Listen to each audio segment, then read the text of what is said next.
Vamos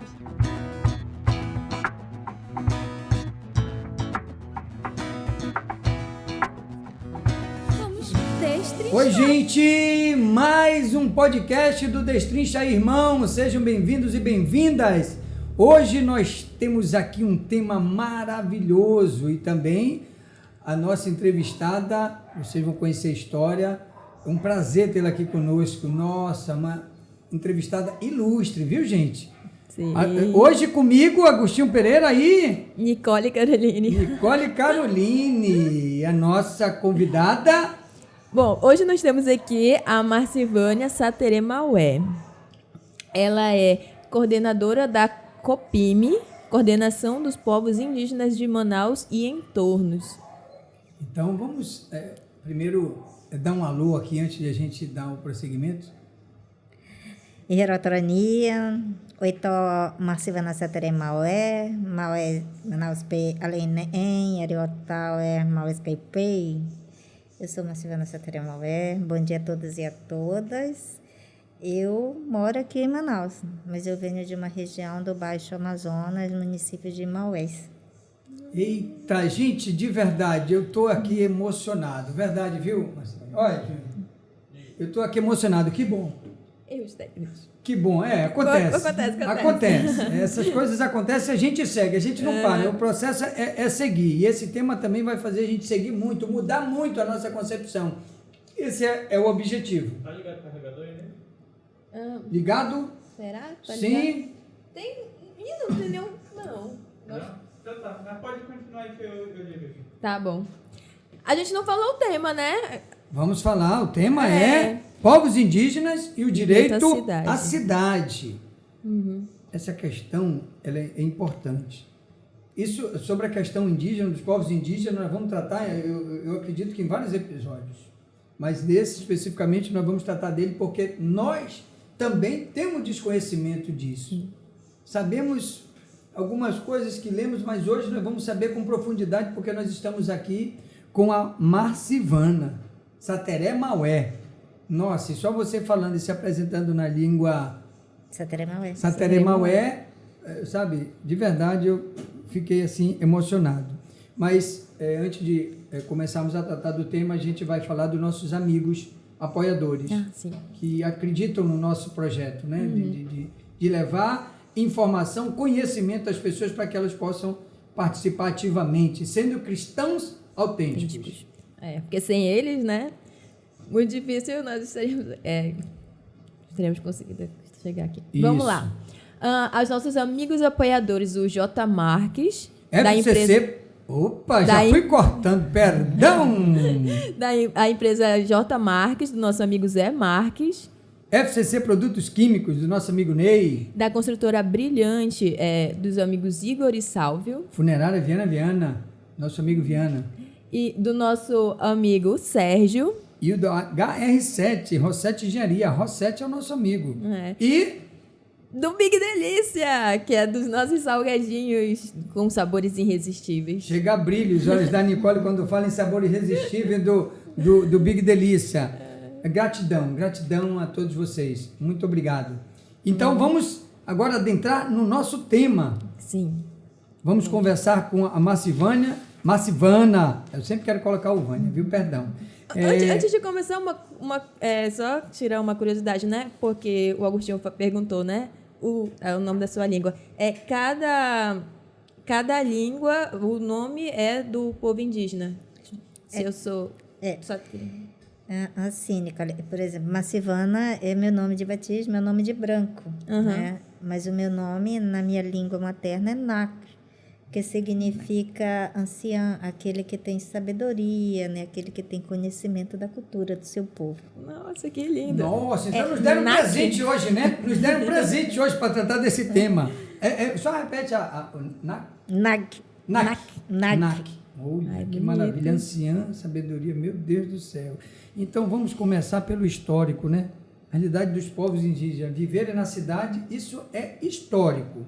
Não é só aqui em Manaus, não é em outras cidades brasileiras, e tem até em cidades do mundo aí.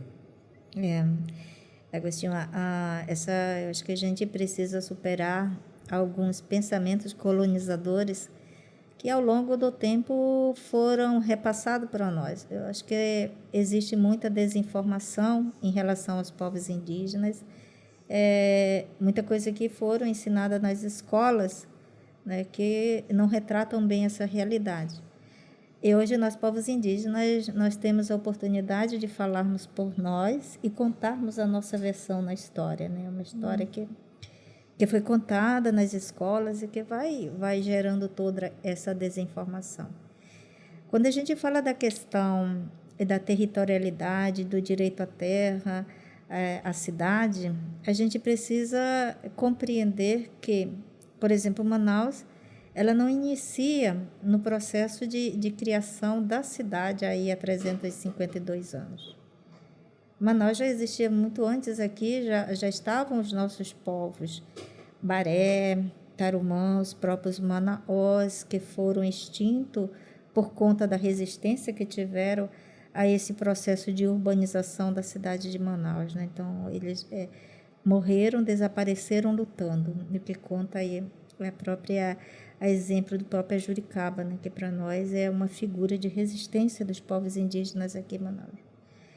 E hoje, então, a gente tem aqui em Manaus santuários indígenas, vestígios indígenas, como o que a gente tem ali no Nova Cidade, que quando foram construir Nova Cidade, se depararam com aquelas grandes urnas, né, indígenas ali, que remetem a mais de 700 anos aqui em Manaus. Então, nós temos, então, duas questões quando a gente fala da questão do direito à cidade dos povos indígenas. A primeira, de reafirmar que sempre esse território, essa cidade, é território indígena dos povos indígenas, né? E que, infelizmente, na colonização, a criação da cidade foi, eu acho que, o instrumental mais eficaz para extermínio dos povos que vivem na cidade hoje, né? Para genocídio dos povos que vivem na cidade. Então, essa é uma realidade, né? A chegada da urbanização que foi invisibilizando essa presença indígena, né? Ao invés do que vem de fora se adaptar aos costumes que já tinham aqui, nós é que tivemos que nos adaptar ao costume que veio de fora. Tivemos muitas vezes que aprender a falar o português, substituir por nossas línguas maternas. Tivemos que as nossas casas tiveram que deixar de ser malocas para serem de madeira, serem de alvenaria, né? Então, tudo isso foi modificando e invisibilizando essa presença. É lógico que em 352 anos, Manaus tem um grande problema, que é a questão da centralização de serviços aqui na capital. Então, tudo isso também vai obrigando agora um deslocamento forçado dos indígenas que vivem em outras áreas aqui do nosso Amazonas, né? Obrigando essa centralização de serviço. E outra questão séria também, que vai trazer mais indígenas para a cidade, é a questão dos megas projetos de desenvolvimento sustentável, de desenvolvimento econômico, digo, que são pensados para a Amazônia, né? É sempre numa perspectiva de exploração, da riqueza. Então, hoje a gente vivencia isso muito mais forte, né? Porque são os constantes ataques aos territórios, a invasão de garimpeiros, de madeireiros. Então, isso também é outro fator grave que tem expulsado muitos indígenas para a cidade de Manaus. E aqui a gente já entra nessa segunda pergunta, né? Que seria dos fatores que motivam, né? São diversos, né? Mas aí é aquilo que eu falo. Um é reconhecer que Manaus tem raízes indígenas. Isso não se pode negar. Né? Tem que se reconhecer isso, né? Que sempre estivemos aqui. A outra é a questão da centralização dos serviços aqui na cidade, né? Então, hoje, por exemplo, nos municípios, para você fazer um exame mais complexo, você vai ter que vir para Manaus.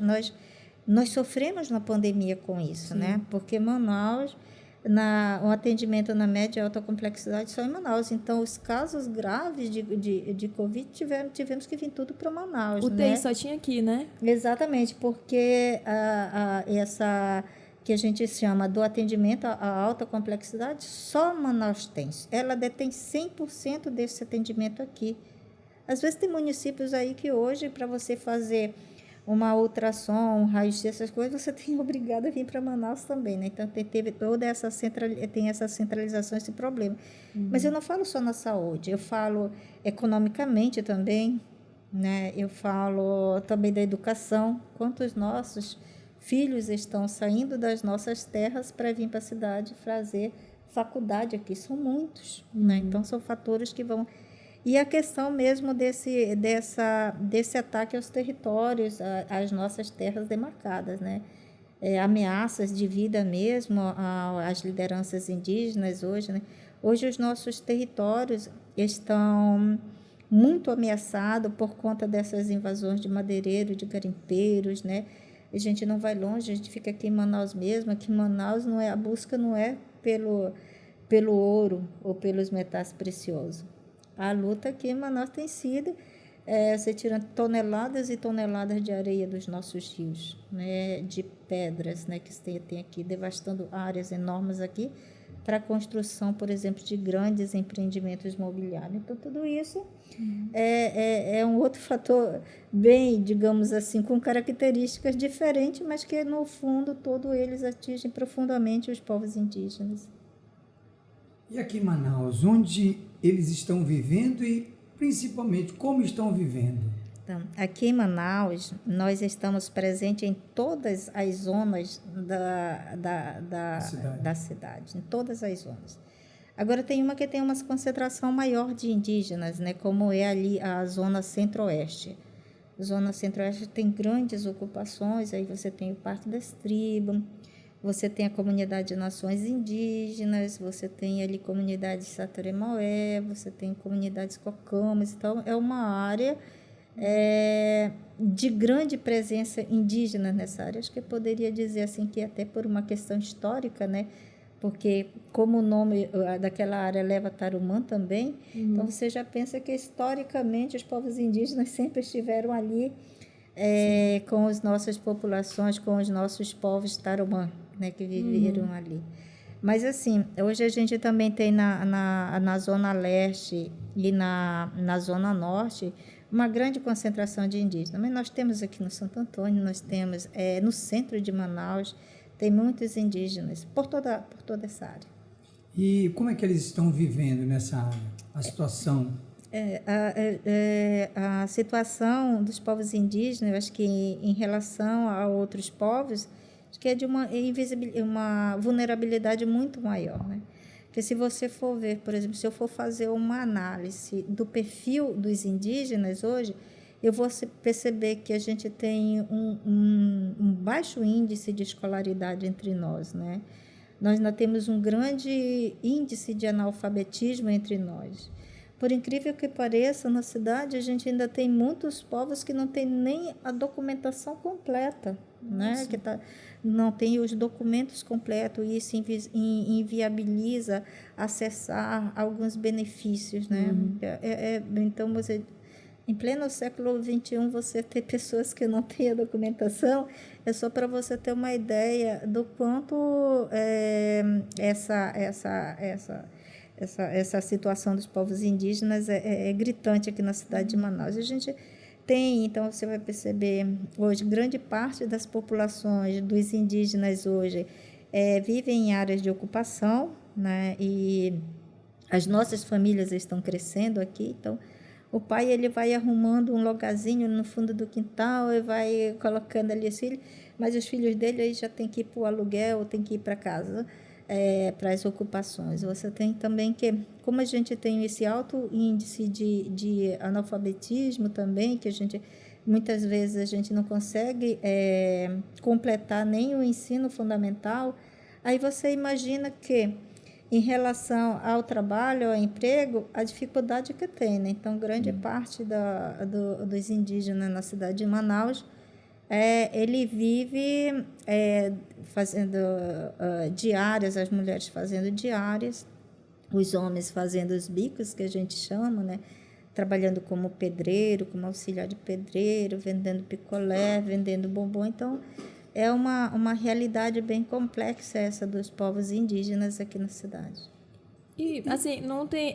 quais seriam os órgãos responsáveis por essa questão de documentação, até mesmo qualificação, né? Tem algum órgão do governo que dá essa ajuda, Tem sim, tem as secretarias de assistência social, né? Tem outros órgãos que tem. Mas eu acho que em Manaus a gente tem uma grande dificuldade, acho que não é somente em Manaus, uma realidade de todo o Brasil, é a questão por exemplo, da minha identificação quanto indígena, né? Existe ainda uma questão muito séria, que é a questão do preconceito. Em relação aos indígenas, né? Acho que é melhor ainda ficar esquecido ali do que você, por exemplo, dizer eu sou indígena e procurar, né, ver que são os órgãos que podem te atender nesse sentido. No sentido que você falava, né? Pode ficar à vontade para tomar água. Tem a invisibilidade por parte das pessoas ao indígena, mas também tem aquele indígena, como você falava agora, que prefere ficar invisível para não criar problema, porque o preconceito já é muito grande em torno disso.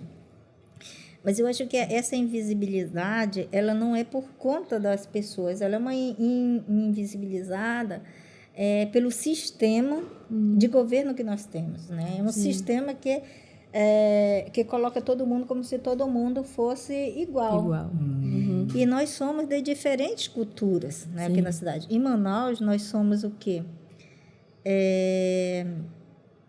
70 organizações indígenas aqui na cidade de Manaus. Nós somos 47 povos diferentes na cidade de Manaus. A cultura Sateremaué é uma cultura diferente do povo tucano, que vem do Alto Rio Negro ou do Isapurinã. São culturas diferentes, né? Então, é o sistema, eu acredito que esse sistema de governo é que invisibiliza, o que muitas vezes não se discute tanto, e aí eu agradeço pelo espaço, porque também esse espaço é um espaço da gente desconstruir aquilo que muitas vezes ensinaram e que disseram para nós que é a realidade dos povos indígenas, né? Porque na cidade nós temos um grande problema, que é a questão, por exemplo, desse reconhecimento, né? Muitas das políticas que foram construídas, elas foram direcionadas para os povos aldeados. Por exemplo, vou dar um exemplo aqui. Em dezembro, nós tivemos a divulgação, a aprovação do Plano Nacional de Imunização contra a Covid, do governo federal, que é o que... E aí, esse Plano Nacional vinha lá dizendo aqui, que serão vacinados apenas os indígenas aldeados e que estão em terras já demarcadas. Isso gerou para nós uma grande luta para que os povos indígenas aqui na cidade de Manaus pudessem ter acesso a essa imunização. Aí você pode me perguntar assim, mas todos não foram imunizados? Foram. Nós fomos imunizados. O problema é que o Estado tem que garantir um atendimento diferenciado a esses povos. Na verdade, nós vamos, se Deus quiser, sair de uma pandemia, mas nós nunca teremos ao certo um número real de quantos indígenas vieram a óbito, né? De quantos indígenas foram atingidos, por exemplo, pela Covid-19. Por quê? Porque os dados que o Ministério da Saúde toma como referência os dados da CESAI, que é uma secretaria cuja política é para atendimento apenas dos indígenas aldeados. Somente os aldeados. Aí não tem aquele trabalho completo de poder realmente dizer, como você disse, não tem hoje como numerar quantos indígenas morreu com essa questão da Covid. Isso para nós é uma luta da COPIME, é uma luta bem antiga, muito antes da gente entrar na pandemia, né? Era uma luta já bem antiga nossa. Por quê?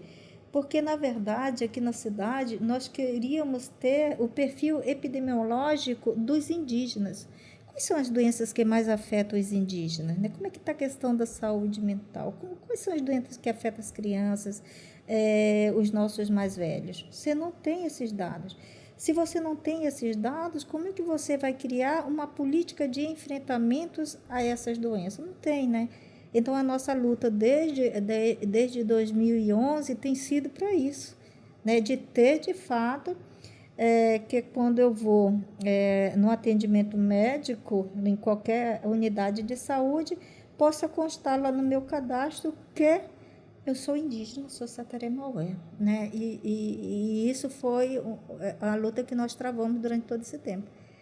A pandemia, ela trouxe muita coisa ruim, né? Ela trouxe morte, ela trouxe fome, ela trouxe violações de direitos, principalmente, mas a pandemia, ela trouxe uma questão que eu acho que é bom ser aprofundada. Ela escancarou toda uma realidade que a gente já vivenciava muito antes da pandemia, né? Há quanto tempo existem essas campanhas de imunização? Há mais de 15 anos. E os indígenas nunca tiveram aqui na cidade acesso a essa política. Então, ela escancarou. E quando ela escancara isso, eu acho que ela traz para a gente elementos para que a gente lute, tenha muito mais resistência, né?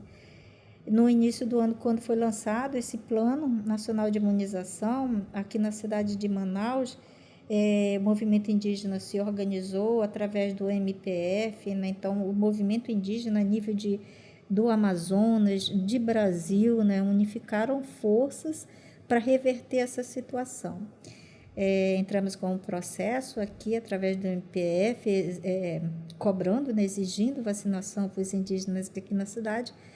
E aí, no dia 26 de junho, saiu o parecer da juíza federal, né? Dizendo no parecer dela que tanto os indígenas aldeados quanto os indígenas que estão na cidade têm o mesmo direito. Isso está lá, está na Constituição Federal. Só não é cumprido, né? Agora, é lógico que ele chegava já no momento em que já estavam sendo imunizados a faixa etária de 18 anos, né? E aí a gente conversava um pouco até com o próprio doutor Fernando, do Ministério Público. Ele dizia assim, o processo, a recomendação, ela perdeu um pouco do sentido, né? Porque a gente estava lutando, eles já tinham praticamente, estava na faixa etária de 18 anos. Mas ela tem sido para nós agora um embasamento para as próximas campanhas que tiverem. Tem em Manaus, acho que em Manaus, embora poucas pessoas desconheçam, aqui em Manaus nós somos a primeira organização indígena criada a nível de Brasil que discute essa realidade dos povos indígenas, né? E eu digo sempre que a letalidade, a morte entre nós indígenas só não foi maior por nós termos uma organização forte e organizada, né? Que é a COPIME. E a COPIME, ela foi criada em 2011, mas já era uma discussão desde 2005, através da Pastoral Indigenista da Arquidiocese de Manaus, né? A Pastoral Indigenista da Arquidiocese de Manaus tem mais de 30 anos que trabalha com os indígenas aqui na cidade de Manaus. Então, ela tem um trabalho assim, muito interessante. É tanto que hoje, quando se fala na questão da realidade indígena na cidade de Manaus, tanto a Pastoral Indigenista quanto a própria coordenação que foi criada são referências nacionais e internacionais para essas discussões, né? Tem muitos elementos assim embasadores dessa luta que não tem. E aí, a Pastoral Indigenista, então, em 2011, através de um processo de discussão, né, conseguiu criar ajuda a mobilizar, a sensibilizar os indígenas para a importância de uma criação. E nós nascemos em 2011, então, com apoio total da Pastoral Indigenista, né? A Pastoral Indigenista, na época, ela tinha 3 indígenas, estava eu, Cível Bará, do Alto Rio Negro, e a Joelma Purinã, que vem ali de Tefé, e o padre Roberto de Valicourt, que é um padre francês, que faz parte da Pastoral Indigenista, né? Então, a gente conseguiu fazer toda essa articulação através da Pastoral Indigenista. Então, tem muito que agradecer. Que maravilha, eu tive a oportunidade de conhecê-lo. E você que está nos acompanhando aí por imagem, o vídeo, Você está vendo que eu estou anotando aqui. Você que está nos ouvindo, eu estou anotando porque eu estou aprendendo e eu quero anotar. Depois eu vou passar limpo esses pontos e eu vou aprender muito mais, assim como vocês estão aprendendo. É importante ganhar esse conhecimento aqui de uma pessoa que conhece. O próprio nome já diz, né? Ouçam os anciãos, que é o significado do nome dela, e a sabedoria que vem no nome. Isso é muito importante. Quem ganha são os povos indígenas. A Nicole falava ainda há pouco das questões dos desafios, mas antes seria interessante essa questão da perda da cultura, da identidade, né? Isso tem acontecido, então, mas tem uma preocupação do COPIME em manter isso, em resgatar isso, um trabalho em cima disso para... A identidade indígena, ela está muito ligada ao território, né? Não tem para nós indígenas ter identidade se não tiver território. E depois, mais à frente, a gente vai ver que essa relação é uma relação de luta mesmo, né? Quando você diz assim, você está lutando pelo teu território, tu está lutando para te continuar existindo e as tuas gerações futuras continuar existindo. Mas aqui em Manaus acontece acho que é um sinal, posso dizer assim, né? Um sinal de esperança assim, muito grande, porque Manaus ela é muito rica na questão cultural, né? Esses 47 povos que estão aqui na cidade, eles estão praticando sua língua materna, eles estão praticando sua cultura. Então você vai encontrar, por exemplo, na comunidade de Ticuna, eles falando Ticuna, não falam quase o português, só falam Ticuna com as crianças, e só é Ticuna naquela área ali. Eles estão praticando o ritual da Moça Nova, eles estão cantando, tem um grupo o grupo Atmacã dele, dos mais velhos, cantando na língua, e é uma maravilha você ver, é muito lindo. Você vai ver os Sateré-Maué, praticando também, cantando, fazendo o ritual da tucandeira, cantando na língua materna, né? Os Apurinã, os tucano do Alto Rio Negro, né?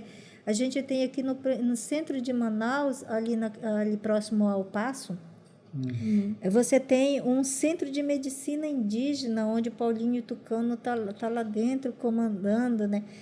Junto com os pajés, atendendo as pessoas, fazendo o tratamento através da nossa medicina tradicional. Você vai ver o Comu lá, fazendo esse atendimento. Logo do lado você vai ver um restaurante onde tem lá a quinhampira, né? Só comida da culinária indígena. Então está muito vivo isso aqui na cidade de Manaus. Nem que você não encontra em lugar nenhum. Você falando nisso, eu ia falar justamente dessa questão do trabalho hoje. Os povos indígenas aqui na cidade.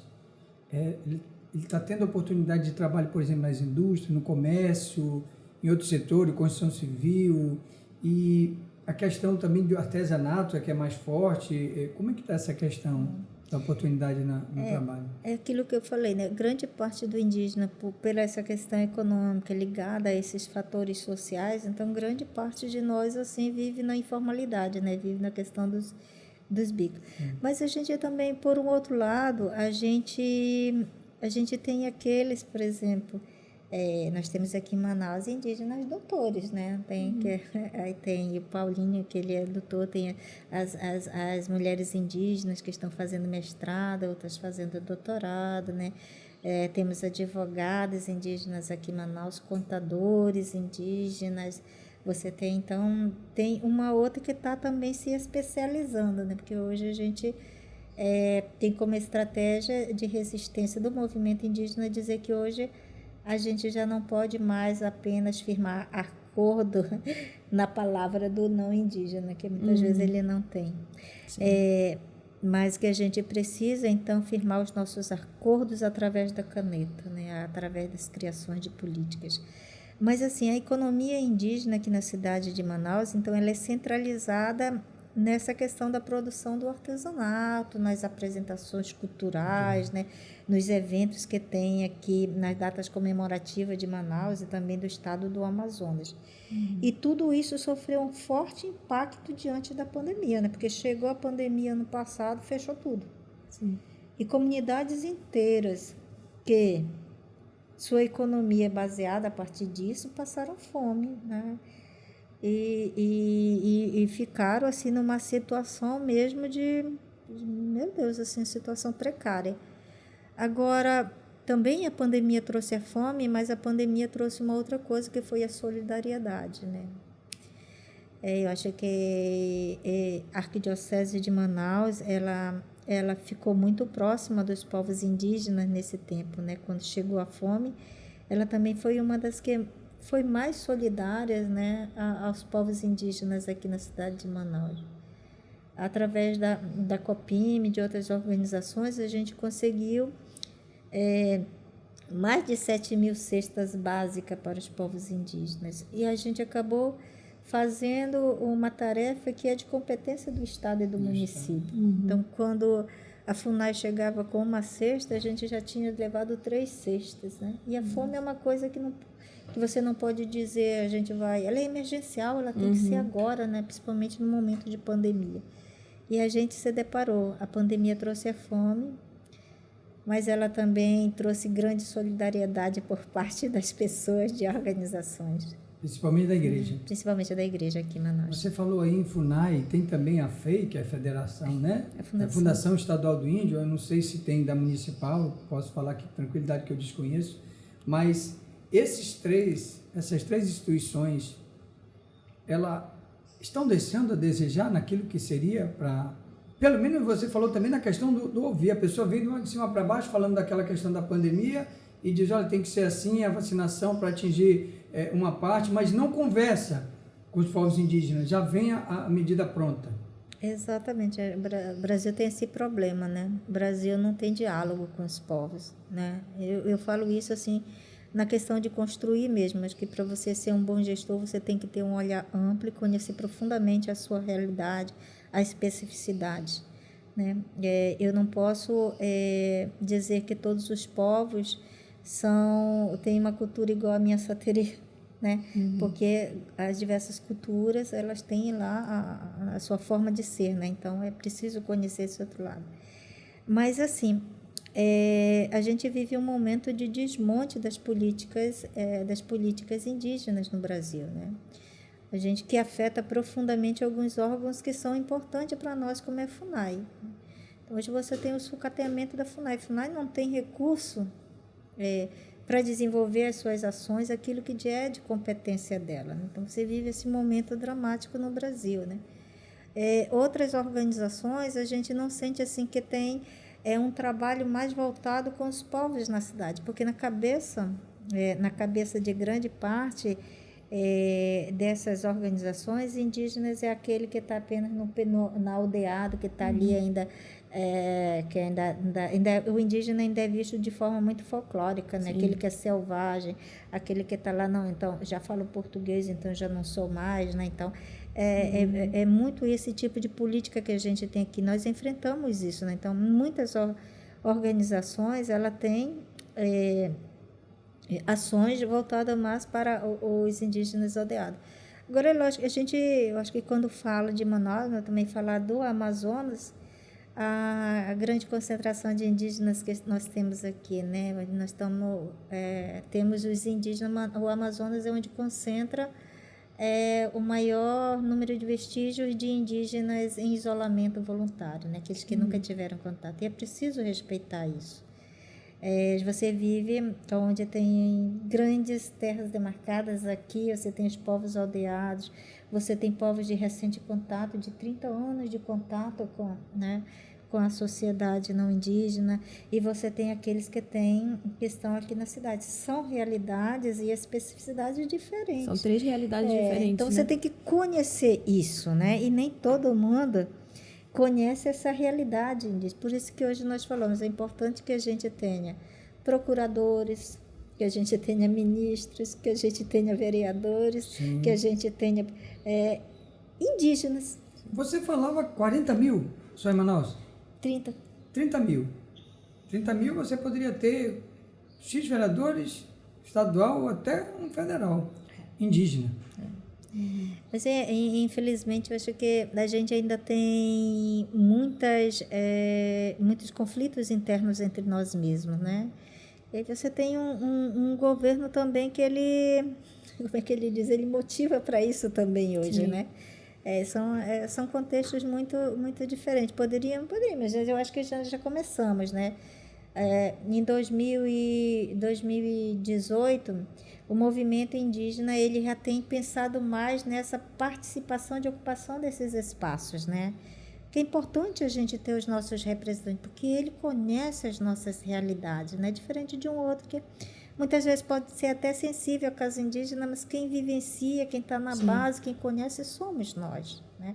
E aí, acho que 2018, 2017, 2018, o movimento indígena Diva de Brasil começou essa discussão, a importância de ocupar esses espaços. E hoje nós temos aí Joênia Wapichana, né? Que está aí deputada federal, que tem contribuído muito na luta dos povos indígenas lá dentro. Você tem outros parentes também que foram eleitas na última eleição e também tivemos uma eleição no passado onde teve maior participação de indígenas, né? Então, é importante, né, a gente falar, a gente estar junto disso. A Copime ela tem uma política de ocupar os espaços. A gente começa pelos espaços de direito. Os conselhos de educação, porque se você tem um conselho de educação, aqui em Manaus, vou dar um exemplo aqui em Manaus.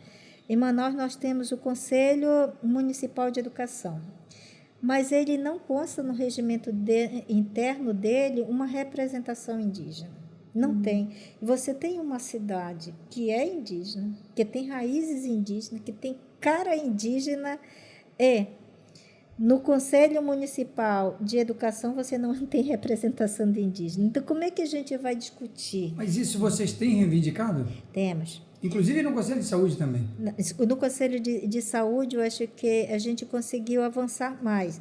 Mas aqui, em relação à educação, o próprio regimento dela, do Conselho, está passando por uma reforma para incluir uma representação indígena, isso agora, né?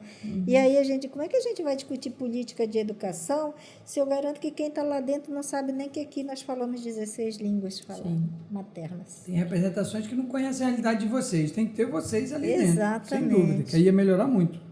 Aí, só uma pergunta que eu tenho assim, porque, aí eu sou repetidor, porque aqui está sendo falado sobre várias realidades indígenas, né? Aí eu queria saber, assim, para os indígenas, qual seria, assim, o cenário ideal, assim, entre aspas? Tipo, seria dar boas condições para os indígenas, tanto para os indígenas que vivem na cidade e que vivem aldeados? Seria mais ou menos isso, um exemplo, né? Quais as propostas que estão sendo apresentadas? Porque, assim, são muitas pautas, né? E é necessário ter todas essas pautas, mas, assim, qual seria o cenário ideal, assim, para os indígenas? Acho que a primeira coisa que a gente precisa é estar ciente de que o Brasil é terra indígena. Olha só, aqui na cidade de Manaus, aquilo que eu acho que eu falei que a gente vai na questão do direito à cidade, por exemplo. Aqui na cidade, a gente não tem comunidades indígenas reconhecidas como comunidades indígenas. Que instrumental jurídico você vai utilizar para reconhecer esta comunidade, esta ocupação como uma comunidade indígena? Nós não temos. Como, por exemplo, o Parque das Tribos, ele ser reconhecido? Legalmente, isso eu falo de forma legal, porque para que um território nosso seja reconhecido como território tradicionalmente ocupado, ele passa por um processo, né? Desde o estudo antropológico, tudo, até ao reconhecimento da assinatura do presidente. Entende? E são várias etapas que ele passa. Aí sim, então vai lá o antropólogo, aí depois... São muitos processos, até aquele em que o presidente assina e diz, isso aqui é um território tradicionalmente ocupado por esse povo, que é aquilo que está garantido na Constituição. E na cidade? Qual é o meio jurídico que eu posso dizer, por exemplo, que uma determinada comunidade, de fato, é um território tradicionalmente ocupado? E aí que vem aquela questão do marco temporal, que aí vem para complicar ainda mais, que diz que só serão reconhecidos aqueles que estavam lá habitando em 1988. 88. Fora isso... exatamente. E aí, e na cidade, eu acho que a questão do tema, do direito à cidade, como é que se dá uma cidade que é indígena? Uma cidade que foi criada em cima da nossa aldeia indígena, aqui do nosso povo Manauá, né? Manaus, que já estava aqui, né? Foi criada a cidade em cima. Nós temos vestígios. Cava um buraco em qualquer lugar, você vai encontrar vestígios indígenas ali. E há essa negação. E para nós indígenas isso é muito mais complicado, porque a minha identidade está ligada ao meu território. Então, quando eu digo assim, por exemplo, que os indígenas estão vindo, é uma realidade, estão aqui em Manaus, vieram de tal lugar, eu estou negando a minha filha o direito a ela ter o território, porque ela fica sem uma referência territorial, né? Então, por isso que a luta pelo direito à cidade, ela começa pelo direito ao reconhecimento desses povos que vivem aqui. Por quê? Se você não tem uma área reconhecida, você ali não tem como, por exemplo, criar uma escola bilíngue para aquela comunidade, porque aquilo ali não está reconhecido. Você não tem como criar uma UBSI, uma unidade básica de saúde indígena ali para atendimento dos indígenas.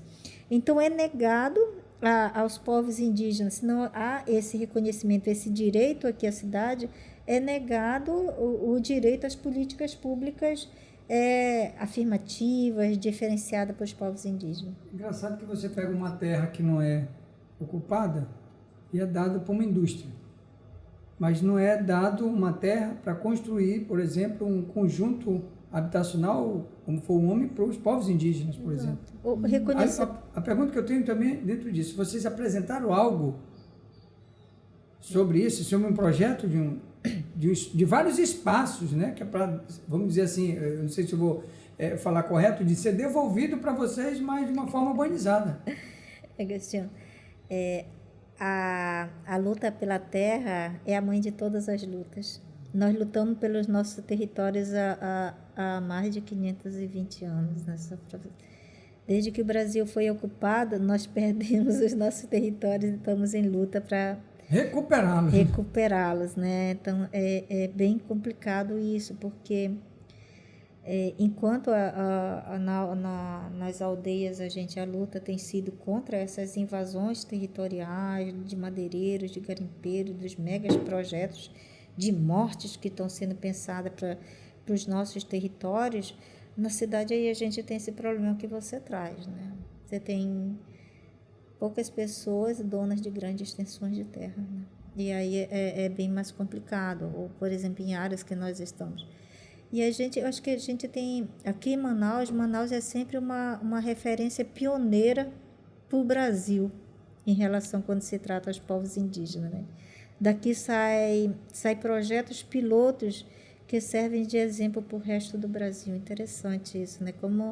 Como essa contribuição, esse apoio da pastoral indigenista foi importante nesse processo de organização dos povos indígenas aqui em Manaus, né? Então, a luta hoje para ter reconhecimento dos nossos territórios, direito à saúde diferenciada, direito à educação diferenciada, nós estamos travando uma luta desde 2017, desde 2015, eu acho, uma luta pelo reconhecimento da categoria de professor indígena aqui para Manaus. E aí, essa semana passada, dia 16, o prefeito sancionou a lei que reconhece a categoria de escolas indígenas municipal, reconhece a categoria de professor indígena aqui para Manaus e reconhece e regulamenta os centros culturais municipais aqui em Manaus. O que são os centros culturais? Aqui em Manaus nós temos 4 escolas indígenas. Todas elas estão aqui no Rio Cuieiras, né, que é onde são escolas bilíngues, tem uma estrutura muito boa, né, tem a contratação do professor, do gestor, então é um modelo, e isso a nível de Brasil. Certo. Fica onde? No Rio Cuieiras. Então, as comunidades elas estão aqui no Rio Cuieiras, na comunidade Nova Esperança, comunidade Santo Tomé, comunidade Terra Preta e comunidade Três Unidos. São as escolas. Só que essas escolas elas estavam regulamentadas através de um decreto, né? A nossa luta foi para que elas tivessem um amparo através de lei, porque decreto aí qualquer um pode extinguir, mas a lei não. E aqui em Manaus nós temos, se eu não me engano, 22 centros culturais, que a gente chama de centros culturais, mas que na verdade são centros de educação escolar indígena municipal que funcionam aqui em Manaus. São 23, onde existe a contratação do professor e ele ensina a língua materna. Só que esses centros eles não estavam regulamentados.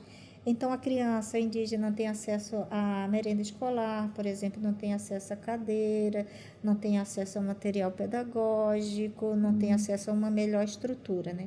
Então, depois de todo esse tempo discutindo, né, pressionando, né, dialogando, a gente conseguiu, ano passado, construir essa minuta que foi aprovada esse ano pelo prefeito, né, que sancionou, passou pela Câmara Municipal, com muito apoio do Ministério Público Federal, do Observatório de Direitos Humanos da UFAM, que foi que orientou juridicamente a construção dessa minuta, né? Então, a gente teve essa grande vitória. Manaus saiu à frente novamente.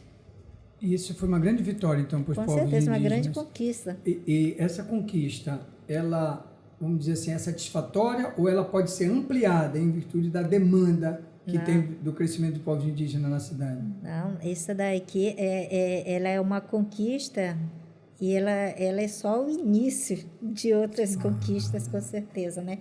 Porque para isso a gente ainda vai querer tratar da questão do concurso público dos professores. A gente tem, por exemplo, os professores alguns professores indígenas que ainda não fizeram, né, o ensino, não tem o ensino superior, então precisa capacitar ele, precisa ter um processo de formação para ele, até que a gente chegue ao concurso público específico para os professores indígenas aqui na cidade. Existe também para os povos indígenas a questão de cota?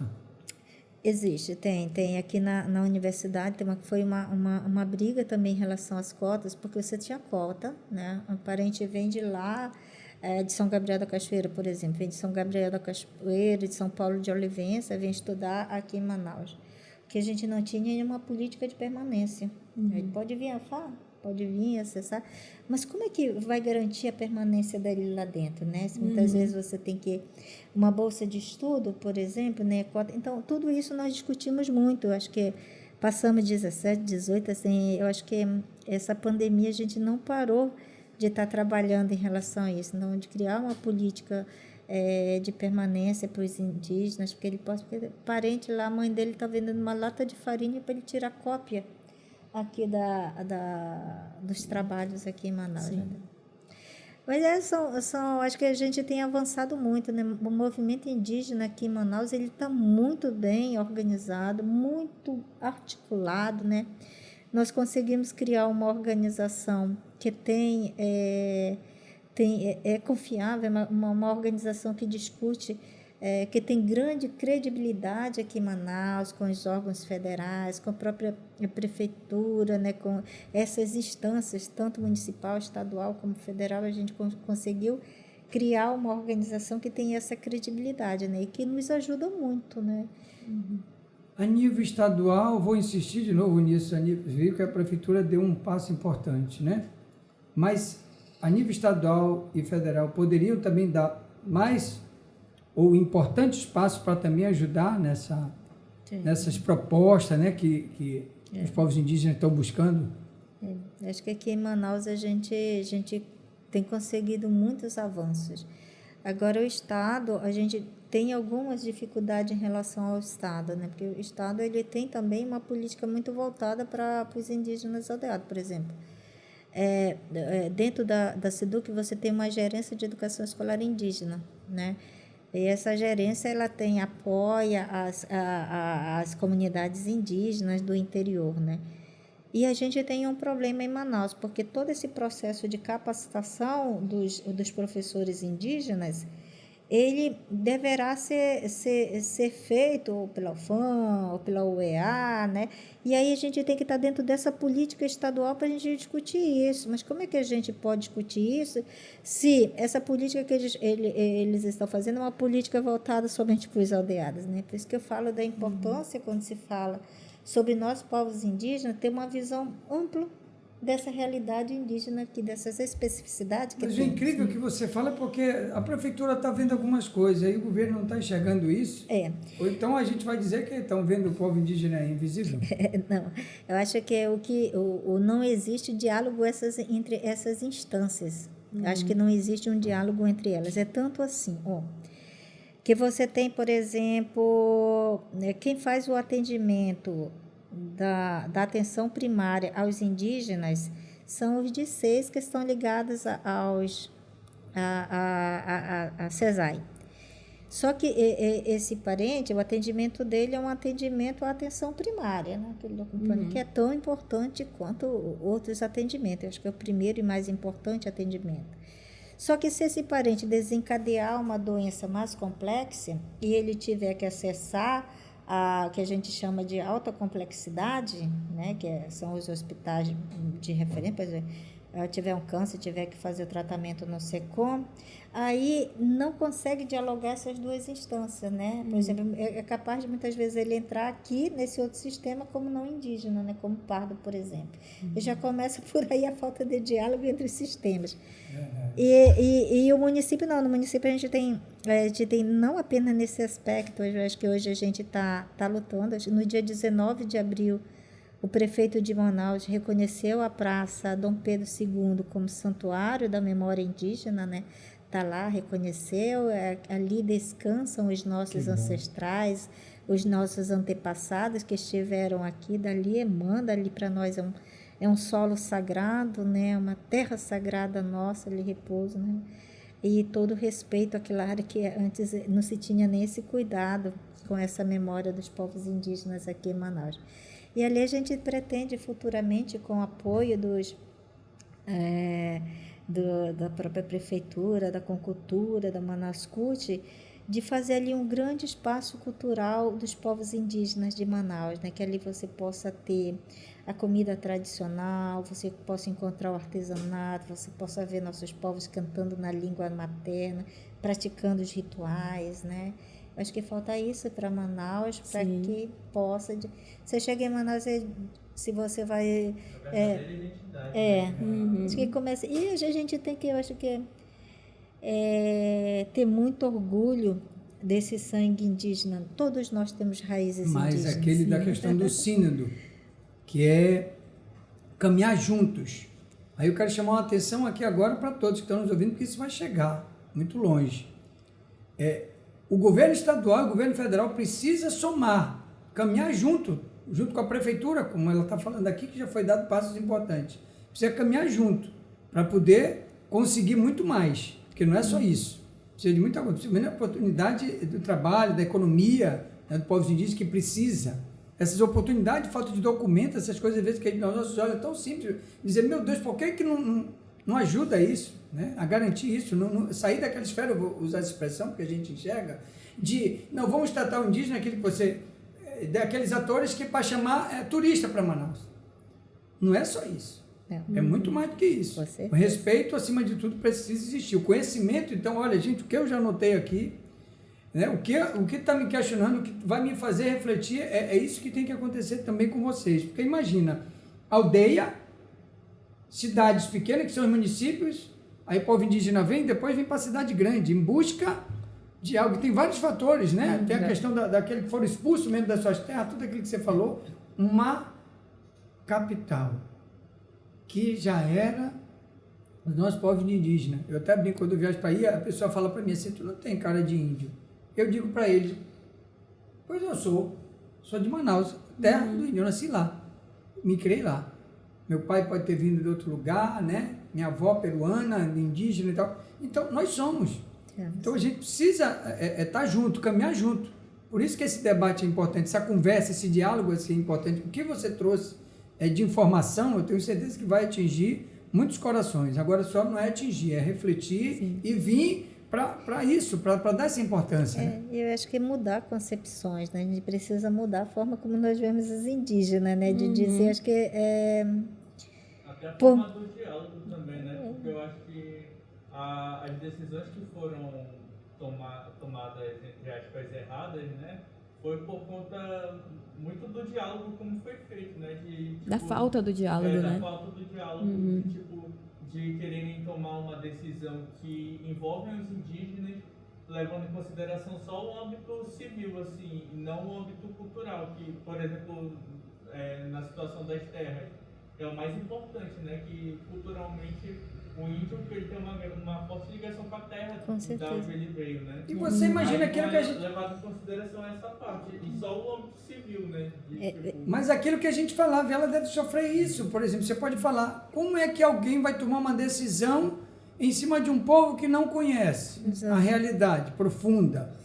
Pode dizer, foi na história, não sei o quê, mas não sabe, fica difícil.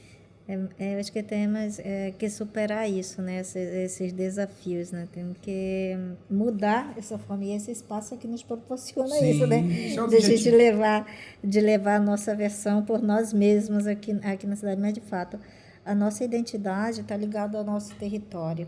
E aí tem uma outra coisa, né? Que o território nosso está ligado às questões ambientais também, né?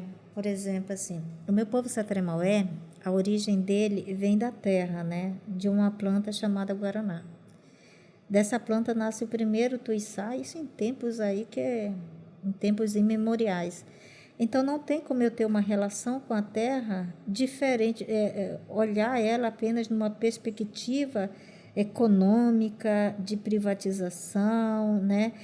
De mercadoria, mercadológica da terra.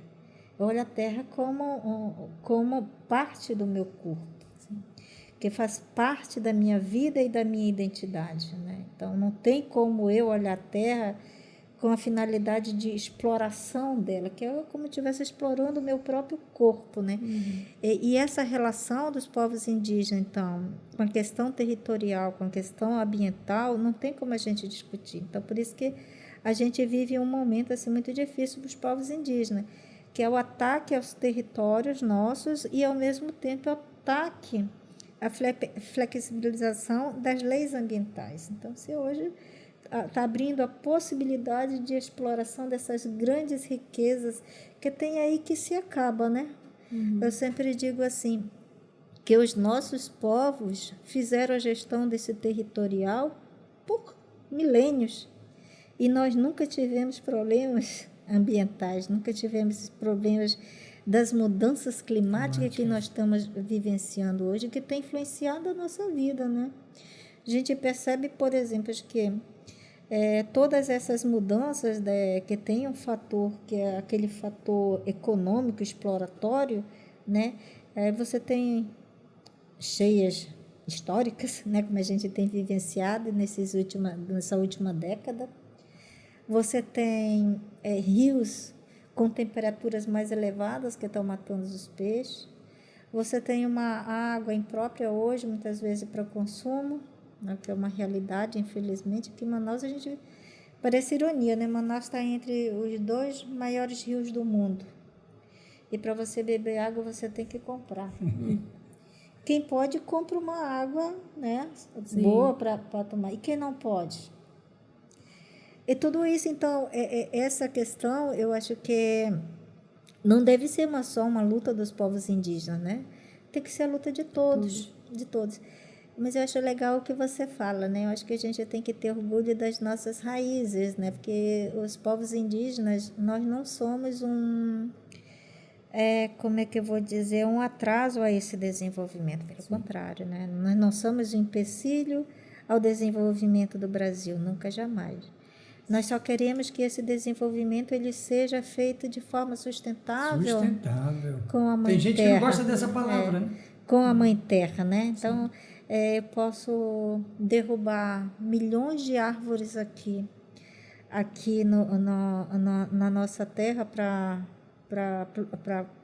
a questão dos pastos. E como ficam as outras gerações que viram? E aí é uma coisa que é interessante, porque para nós, povos indígenas, o dia que esse mundo se tornar inabitável, que se tornar uma catástrofe, nós temos a possibilidade de voltar às nossas origens. Temos a possibilidade de voltarmos a sermos terra, de voltarmos a sermos água, de sermos animais, de sermos árvores. e daqui a um tempo voltarmos novamente para habitar esse nosso território. Mas outros povos não pensam e nem terão a oportunidade que nós temos. Eu acho que esse foi um dos grandes prejuízos, porque a gente não conseguiu formar essa consciência, né? Eu acredito que se a gente, desde pequeno, né, tem essa influência da cultura indígena, essa consciência de que o corpo e o meio ambiente são um só, a gente cresceria com uma consciência ecológica muito melhor. Então, eu vejo que essa aproximação da cultura e as políticas públicas, essas coisas, né, assim, trazendo esses centros culturais mais para próximo, trazendo essa oportunidade, né, da cultura estar mais próxima da gente, vai criar uma geração de crianças que têm essa consciência e quem sabe a gente pode cuidar melhor no futuro, né, da nossa cidade, do nosso estado. Sem dúvida. Você tem que começar aí, né? Sim. Tem que começar aí. Como diz meu parente, qualquer coisa a gente vira árvore, né? E agora? Eu achei tão bonito você dizer, sabe, assim, do irmão, você dizer assim, o parente, né? Essa linguagem boa, mas nós também sabemos que você participou ativamente do Sínodo para a Amazônia, esteve com o Papa Francisco, e soubemos que você quebrou o protocolo, todo mundo disse, ela quebrou o protocolo, gente. Aí deu um presente para o Papa e conversou, mas a gente achava que foi uma cena assim rápida, mas parece que você passou muito mais tempo, tiveram muitas conversas. E além disso, eu acho que para resumir, você também dizer sobre isso, que eu acho que é muito importante, e o que foi o Sínodo para a Amazônia para os povos indígenas num documento final. Acho que a gente vinha naquela parte do pré-sínodo, do diálogo. Eu me lembro que teve muitos momentos de escuta dos povos indígenas aqui em Manaus, né? E aí, para surpresa, até eu acho que por conta da Copime hoje ser uma referência quando se trata da questão da cidade, povos indígenas, urbanidade, porque também a gente ainda está muito na nossa cabeça quando a gente fala da Amazônia, a gente fala muito dos nossos grandes rios, das nossas grandes matas, mas é preciso também a gente ter um olhar especial para a questão das grandes cidades na Amazônia, né? Manaus é um exemplo disso. A gente poderia enumerar aqui várias situações que a gente precisa criar uma cidade, eu acho que é mais harmônica, né? Mais humana, precisamos humanizar mais as nossas cidades. Aqui tem muita violência, né? Não vou retratar, nem vou adentrar nessa questão, mas a gente abre aí o jornal aí do meio-dia, né, que você vai ver. Então, é preciso repensar as cidades, é preciso humanizar mais a cidade. Então, quanto Copime, né, quanto pastoral indigenista, a gente tem uma experiência muito grande em relação a essa questão da cidade, né, e do direito a ela. E fomos convidados pelo Papa Francisco, né, para estar no Sínodo. Eu fui como auditora do Sínodo, né, olha, auditora não é qualquer coisa, não. Não é qualquer coisa, não. Eu fui como auditora do Sínodo, tinha direito à fala, né, de manifestação, a gente não tinha direito a voto, né. Mas foi bem interessante. Falamos disso que nós estamos aqui conversando, né, e aí foram 20 dias, desculpem ainda, mas de convivência com Francisco. Não é para qualquer um. Foram 20 dias de convivência com Francisco lá, lanchando junto na hora dos intervalos, encontrando Francisco no elevador, né? E foi muito interessante, porque lá tinha a sala sinodal, né, onde aconteciam os debates. E a equipe itinerante aqui de Manaus, ela levou uma cuia. Pegou uma cuia, colocou a terra preta aqui da nossa região, terra de índio, né? Colocou na cuia e semeou ali, colocou várias sementes ali. E essa cuia, ela ficava bem em frente ali onde o Papa estava, né? Foram 20 dias, então, no 20º dia, as plantas já estavam grandinhas, as mudas já estavam grandes, verdinhas, estavam lindas. E aí, quando nós terminou o sínodo, agora a gente vai desarrumar a sala sinodal, né? Que estava toda ornamentada, tinha rede, tinha canoa. A pessoa, levamos a Amazônia para o Vaticano, para a sala sinodal. E aí, quando fomos tiramos tudinho, e ela estava lá, né? Que é? Porque as redes você pega e coloca de volta na mala, vai arrumando todas as cuias, né? Tudo. Mas a canoa, você já vai empacotando tudo, né? Algumas foram doadas lá para o próprio Museu do Vaticano. E aí, mas e a cuiazinha, né? Com as mudas que estavam ali tão cheias de vida. Disse assim, bom. E interessante que no dia seguinte a gente tinha a missa, né? Da celebração final lá, de encerramento do sínodo. Bom, aqui nós somos acostumados a ofertar aquilo que Deus nos dá, né? Sim. E aquelas sementes ali, eu acho que representam aquela terra, aquelas sementes representam bem essa coisa amazônica que nós temos aqui, né? De ofertar a Deus a terra, obrigada a Deus, assim. Só tem 2 meios que para nós indígenas gera vida, né? É o meio através do sagrado feminino e o meio através da Mãe Terra. É a Mãe Terra que nos alimenta, né? É ela que nos dá esse sustento. É a Mãe Terra. E aí a gente, como é que vai ser isso? Então aí estava a irmã Arisete, né? 2 logo sateré lá. Disse, a gente entra lá no ofertório, né? Oferta para Deus a terra. Obrigada, Deus. Obrigada pelo alimento. Nos dá ela, né? Obrigado por tudo que ela nos dá. E aí tá. E interessante lá que as coisas são muito bem planejadas, né? Você segue um rito mesmo ali. E meio assim, que quando não estava ali, não estava, diz outro, no script, né? Isso, né? E aí na hora de entrar, eu entrei com a muda lá atrás, né? Fui a última que entrei, ainda entrei descalça, né? Que também não é uma... Bom, cada povo com sua cultura. Sim, né? sim. E aí a gente, fomos e foram... E eu entreguei ao Papa Francisco aquela cuia, né? Com as plantinhas que tinha lá, né? Acho que foi para mim, foi, eu acho que o maior gesto de Francisco de respeito a essa diversidade que a gente tem, né? Acho que tem todo o meu respeito pelo fato de ter compreendido que era aquele ato, o simbólico para nós povos indígenas, né, da nossa terra e daquilo que a Mãe Terra gera para nós de vida também. E ele pegou a planta e colocou sobre o altar, né, porque sobre o altar lá não fica nada, né? Sim. Então eu acho que se você for ver assim, tem um significado assim muito importante para nós povos indígenas, né? O sínodo se propunha a discutir essa missão na Amazônia, né? Essa missão na Amazônia começa por aí, né? Pelo respeito a essa diversidade multiétnica, multicultural que nós temos aqui. Que é um símbolo de você dizer, no meu ver, vou me atrever a dizer, né? Como se, porque ali é de Jesus, aquele altar.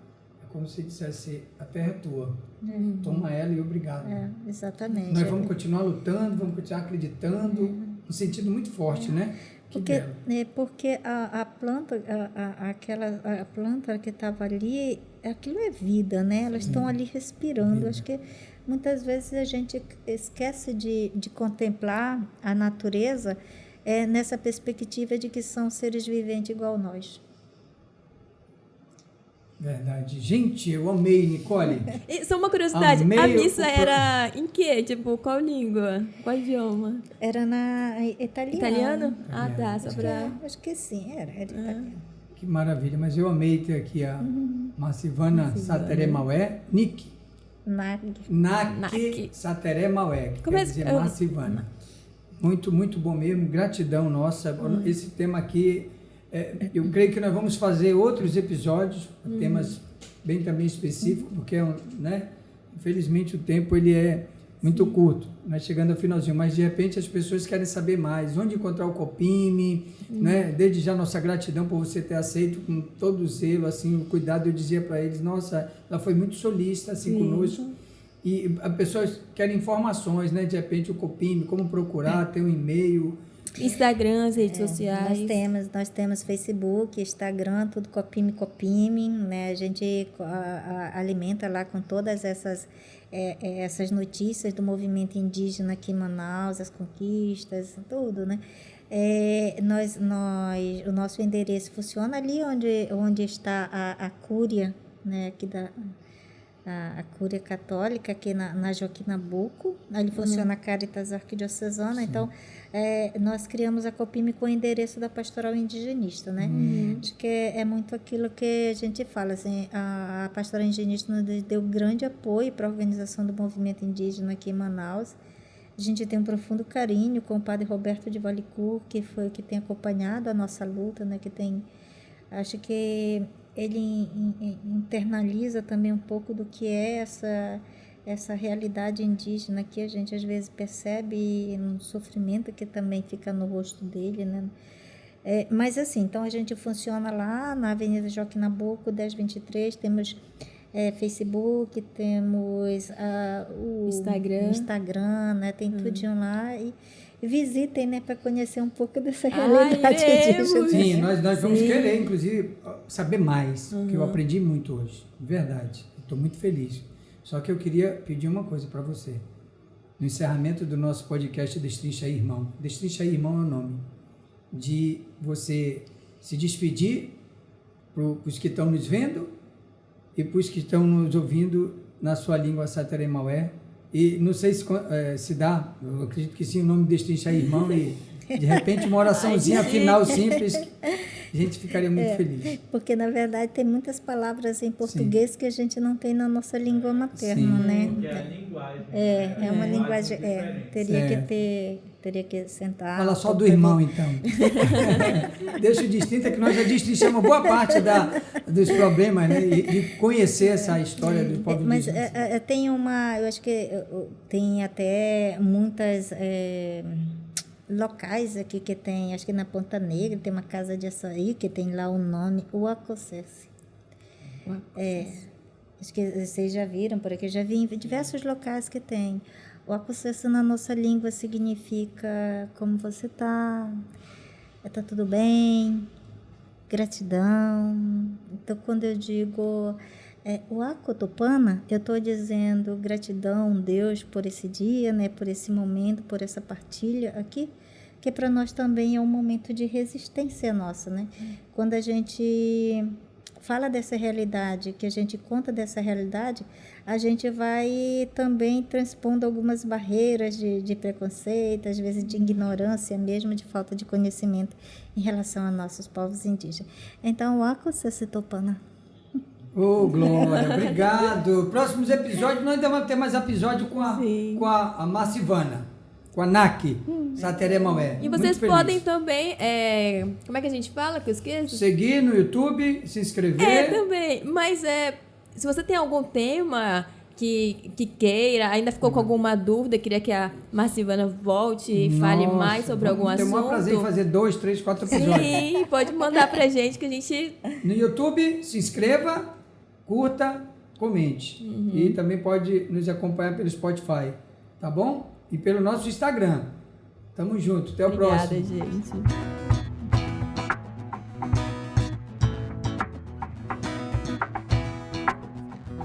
Vamos destrinchar.